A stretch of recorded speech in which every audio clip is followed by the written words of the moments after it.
Menjelaskan materi presentasi yang berjudul Distorsi Pasar dalam Ekonomi Islam. Yang saya akan bahas pada kali ini adalah rekayasa permintaan dan penawaran, tadlis dan tagrir, manipulasi dalam perdagangan saham. Distorsi pasar. Distorsi pasar adalah pertemuan antara permintaan dan penawaran dalam ekonomi harus terjadi secara sukarela, tanpa adanya paksaan untuk menjaga keadilan dalam transaksi. Islam menjamin pasar bebas di mana pembeli dan penjual bersaing secara adil, tanpa ada pihak yang dirugikan. Namun dalam praktiknya sering terjadi gangguan yang disebut distorsi pasar. Pada kurva yang pertama ini, dalam fikih Islam, rekayasa penawaran atau false supply lebih dikenal sebagai ihtikar, sedangkan rekayasa permintaan dikenal sebagai bai najasi. Tadlis dapat mengambil 4 bentuk, yakni penipuan menyangkut jumlah barang, mutu barang, harga barang, dan waktu penyerahan barang. Sedangkan tagrir, ketidakpastian, juga mengambil 4 bentuk yang menyangkut kuantitas, kualitas, harga, dan penyerahan barang. Tadlis dan tagrir keduanya disebabkan karena adanya incomplete information. Bai najasi. Transaksi najasi dilarang karena menciptakan permintaan palsu. Penjual menyuruh seseorang untuk memuji barang dagangannya atau menawar tinggi dengan tujuan menipu calon pembeli lain agar mau membeli dengan harga tinggi pula. Penawar palsu ini tidak berniat membeli, hanya berpura-pura untuk memanipulasi pasar dan menciptakan permintaan yang tidak alami. Untuk kurva yang kedua, permintaan terhadap barang X digambarkan dengan kurva DO, D0. Titik keseimbangan terjadi pada saat Q sebesar Q0 dan P sebesar P0. Kemudian pelaku bai najasi, misalkan penjual barang X, sengaja menciptakan permintaan palsu, misalnya menyuruh temannya untuk pura-pura ingin membeli barang X dengan harga di atas harga P, sehingga orang-orang tertarik untuk membeli barang X tersebut. Menciptakan isu seakan-akan kelangkaan barang X sehingga harga akan naik di atas harga P0. Akibatnya permintaan terhadap barang X seakan-akan meningkat. Kurva demand palsu bergeser ke arah kanan atas dari D0 menjadi DF. Peningkatan permintaan ini menyebabkan peningkatan harga yang tidak alamiah dari P0 menjadi PF. Akibatnya pelaku bai najasi dapat menikmati tambahan profit di atas normal profit. Dengan cara rekayasa tersebut, revenue sebelum najasi dilakukan adalah sebesar P0 G0. Setelah najasi dilakukan, revenue bertambah menjadi PF dan GF. Tambahan revenue ini merupakan revenue haram. Ihtikar sering disamakan dengan monopoli, padahal beda. Dalam Islam, berbisnis diperbolehkan termasuk monopoli. Yang dilarang adalah ihtikar, yaitu mencari keuntungan berlebih dengan mengurangi pasokan dan menaikkan harga atau rent seeking. Jadi monopoli diperbolehkan, tapi rent seeking tidak. Baik monopoli, oligopoli maupun pasar persaingan sempurna, titik optimal terjadi saat MC sama dengan MR. Perbedaan terletak pada kurva permintaan yang dihadapi produsen, yaitu dalam monopoli, produsen menghadapi permintaan pasar dan menjadi price maker. Dalam persaingan sempurna, produsen menghadapi permintaan individu dan menjadi price taker. Lanjut. Hakikat dari ihtikar adalah memproduksi lebih sedikit dari kemampuan produksinya untuk mendapatkan keuntungan yang lebih. Misalkan kemampuan produksi industri A adalah GP. Karena industri tersebut menghadapi pasar monopoli, maka ada kesempatan untuk memproduksi barang agar dapat keuntungan yang maksimal. Keuntungan yang maksimal yang dapat diambil oleh industri yang berperilaku sebagai monopolis atau melakukan ihtikar, maka ia akan memilih tingkat produksinya ketika MC sama dengan MR dengan jumlah Q sebesar QM dan P sebesar PM. Dengan demikian, ia memproduksi lebih sedikit dan menjual pada harga yang lebih tinggi. Profit yang dinikmati adalah sebesar kotak PM XYZ. Hal ini yang dilarang. Sebab produsen tersebut memproduksi dengan tingkat output yang lebih tinggi, yaitu S sama dengan D, atau ketika MC sama dengan AR. Pada tingkat ini jumlah barang yang diproduksi lebih banyak, yakni sebesar QP, dan harganya pun lebih murah, yakni sebesar PP. Tentu saja profit yang dihasilkan lebih sedikit, yakni sebesar kotak ABCD. Ini kotak ABCD. Selisih profit antara kotak PM XYZ dengan kotak ABCD inilah yang merupakan monopoli sering yang diharamkan. Selanjutnya adalah talaki ruban. Transaksi ini dilarang karena dia dua alasan. Pertama, adanya rekayasa penawaran yang menghalangi masuknya barang ke pasar, dan kedua, mencegah penjual dari luar kota mengetahui harga pasar yang sebenarnya. Pelarangan ini untuk mencegah ketidakadilan di mana pedagang kota tidak menginformasikan harga yang berlaku. Dampak dari tindakan talaki ruban dan pengaruhnya terhadap pembentukan harga. Dengan adanya pencegahan petani dari luar kota untuk melakukan transaksi di dalam kota, maka kurva penawaran SX akan berbelok vertikal menjadi STR. Keseimbangan baru akan terbentuk pada saat perpotongan antara SX dengan STR. Sehingga harga di kota akan mengalami peningkatan dari P aksen menjadi PTR dan jumlah barang X yang tersedia di pasar adalah Q aksen TR. Inilah bukti bahwa tindakan talaki ruban tidak hanya saja menzalimi si petani, tapi telah merusak keseimbangan pasar berada pada level yang lebih rendah. Selanjutnya adalah tadlis. Islam melarang semua transaksi yang mengandung unsur penipuan. Dalam Al-Quran, Allah memerintahkan keadilan dalam timbangan dan melarang membohongi atau menipu pihak lain. Prinsip ini juga berlandaskan pada anjuran Taradin minkum, yang berarti rela sama rela. Tadlis dalam kualitas dan kuantitas. Tadlis atau penipuan dalam kualitas termasuk juga menjemikan catat atau kualitas barang yang buruk yang tidak sesuai dengan yang disepakati atau oleh penjual dan pembeli. Contoh tadlis dalam kualitas adalah pada pasar penjualan komputer bekas. Pedagang menjual komputer bekas dengan kualifikasi Pentium 3 dan kondisi 80% baik dengan harga 3 juta. Pada kenyataannya tidak sama. Dan tadlis dalam kuantitas termasuk juga kegiatan menjual barang kuantitas sedikit dengan harga yang kuantitas banyak. Misalnya menjual baju sebanyak 1 kontainer. Karena jumlah banyak dan tidak mungkin untuk menghitung satu persatu, penjual berusaha melakukan penipuan dengan mengurangi jumlah barang yang dikirim kepada pembeli. Berikut adalah kurva tadlis dalam kualitas. Bila ada transaksi jual beli komputer, si penjual mengatakan bahwa komputer dalam kualitas baik atau GX, walaupun sebenarnya dan tanpa pengetahuan pembeli, komputer dalam keadaan buruk atau GY. Sedangkan pembeli meminta komputer dengan kualitas baik atau GX, maka apabila jual beli terjadi dan pembeli membayarkan sebelah uang sebesar PY, maka keseimbangan yang telah tidak akan pernah tercapai karena sejumlah uang yang dibayarkan bukanlah untuk memenuhi GX. Selanjutnya adalah tadlis dalam harga.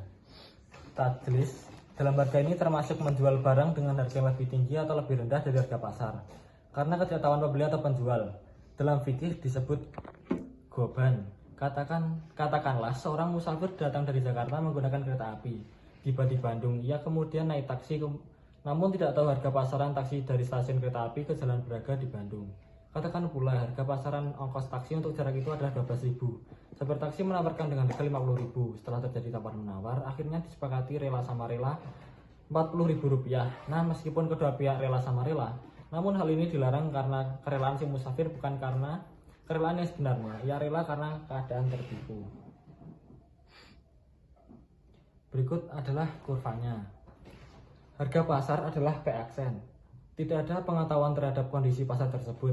Musafir memberikan permintaan pada kurva D aksen G sehingga dalam keseimbangan individu tersebut harga berada pada tingkat yang lebih tinggi yaitu PG. Selanjutnya adalah tadlis dalam waktu penyerahan. Seperti juga pada tadlis dalam kualitas, kuantitas, dan harga, tadlis dalam waktu penyerahan juga dilarang. Yang termasuk penipuan jenis ini adalah bila si penjual tahu persis ia tidak akan dapat menyerahkan barang pada besok hari, namun menjanjikan akan menyerahkan barang tersebut pada besok hari. Walau konsekuensi tadlis dalam waktu penyerahan tidak berkaitan secara langsung dengan harga ataupun jumlah barang yang ditransaksikan, namun masalah waktu adalah sesuatu yang sangat penting. Berikut adalah kurva tadlis dalam waktu penyerahan. Kita dapat melihat kurva penawaran barang X adalah SX lebih besar dari 1. Penjual mengetahui keadaan ini dengan adanya tadlis dalam waktu penyerahan, maka antara permintaan dan penawaran tidak berada pada waktu yang sama. Karena pembeli melakukan permintaan pada kurva DXT sama dengan 1. Karena titik perpotongan antara penawaran dan permintaan tidak berada pada waktu yang sama, maka tingkat keseimbangan yang terjadi adalah keseimbangan yang semu. Takdir berasal dari kata bahasa Arab ghoror yang berarti akbar, bencana, bahaya, resiko, dan ketidakpastian. Dalam istilah fikih muamalah, takdir berarti melakukan sesuatu secara membabi buta tanpa pengetahuan yang mencukupi atau mengambil resiko sendiri dari suatu perbuatan yang mengandung resiko tanpa mengetahui dengan persis apa akibatnya. Yang pertama adalah takdir Takrir dalam kualitas dan kuantitas. Contoh takrir dalam kualitas adalah menjual anak sapi yang masih dalam kandungan induknya. Penjual sepakat untuk menyerahkan anak sapi tersebut segera setelah anak sapi itu lahir seharga 1 juta. Dalam hal ini, baik si penjual maupun si pembeli tidak dapat memastikan kondisi fisik anak sapi tersebut bila nanti sudah lahir. Contoh takrir dalam kuantitas adalah seperti ijon. Misalnya, petani sepakat untuk menjual hasil panennya beras dengan kualitas A kepada tengkulak dengan harga 750.000. Padahal pada saat kesepakatan dilakukan, sawah si petani belum dapat dipanen.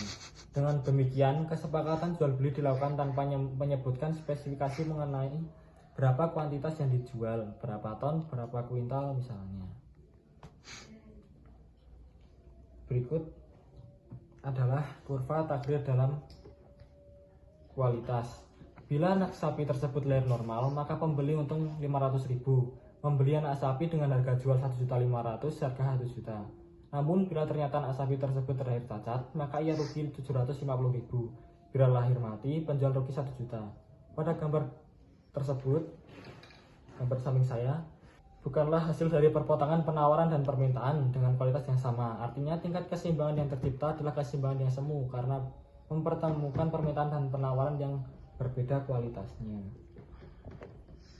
Selanjutnya adalah takrir dalam harga.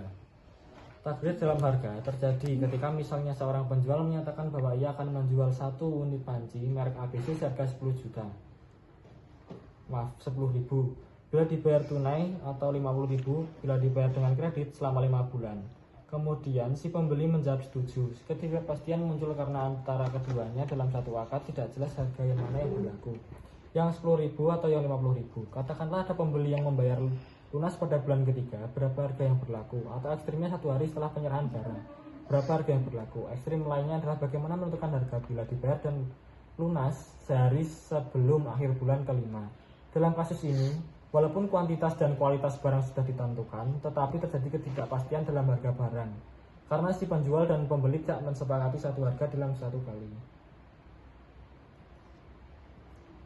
Berikut adalah kurvanya.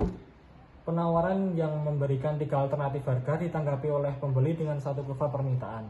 Baik pembeli dan penjual tidak tahu alternatif mana yang akan berlaku. Kita dapat melihat bahwa penawaran harga apabila dibayar pada T sama dengan 1, maka harga akan berada pada PX T sama dengan 1. Begitu juga apabila dibayar pada T sama dengan 2 atau T sama dengan 3, harga yang berlaku untuk transaksi jual beli ini berbeda-beda. Jelas, hal ini akan mengaburkan di mana tingkat equilibrium ini tercipta. Yang terakhir adalah takrir dalam waktu penyerahan.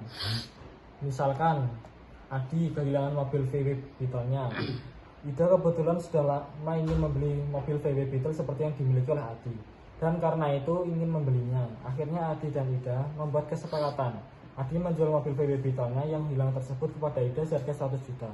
Harga pasar VW Beetle adalah 300 juta. Mobil akan diserahkan segera setelah ditemukan. Dalam transaksi ini terjadi ketidakpastian menyangkut waktu penyerahan barang.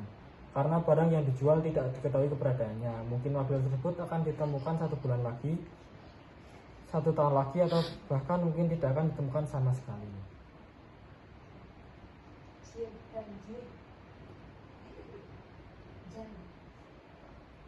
Teknologi, penggunaan dan keterampilan masyarakat dalam memanfaatkan teknologi di suatu negara pasti akan mendorong pertumbuhan kegiatan ekonomi. Kondisi geografis, letak suatu daerah berpengaruh terhadap variasi bentuk usaha dan aktivitas ekonomi masyarakat di sana. Selanjutnya adalah manipulasi pasar dalam ekonomi Islam. Allen dan Giles 1992 mengelompokkan manipulasi ke dalam 3 kategori. Yang pertama, manipulasi informasi. Dapat didefinisikan sebagai menyebarkan informasi, misalkan atau rumor. Yang kedua, manipulasi perdagangan dapat diidentifikasikan atau didefinisikan sebagai suatu keadaan di mana seseorang tidak mungkin untuk sepenuhnya menentukan apakah pembeli saham memiliki informasi yang baik tentang prospek perusahaan atau hanya mencoba untuk memanipulasi harga saham untuk mendapatkan keuntungan. Dan yang terakhir, manipulasi perdagangan dapat didefinisikan sebagai suatu keadaan di mana seseorang tidak mungkin untuk sepenuhnya menentukan apakah pembeli saham memiliki informasi yang baik tentang prospek perusahaan atau hanya mencoba untuk memanipulasi harga saham untuk mendapatkan keuntungan. Yang selanjutnya adalah aktivitas transaksi yang dilarang Islam. 1. Tadlis, tindakan menyembunyikan kecacatan objek. 2. Ikhtisar, menimbun barang. 3. Goisi, penjualan hanya menunjukkan keunggulan barang dan menutupi kecacatan barang. Yang keempat, tadlis, menyembunyikan kecacatan barang. Yang terakhir, najasi, tindakan penawaran palsu dengan harga lebih tinggi oleh pihak yang tidak bermaksud membeli barang, hanya untuk menimbulkan kesan banyak pihak yang berminat membelinya. Sekian presentasi dari saya. Apabila ada kata yang kurang berkenan yang disengaja maupun tidak sengaja, saya mohon maaf. Wassalamualaikum warahmatullahi wabarakatuh.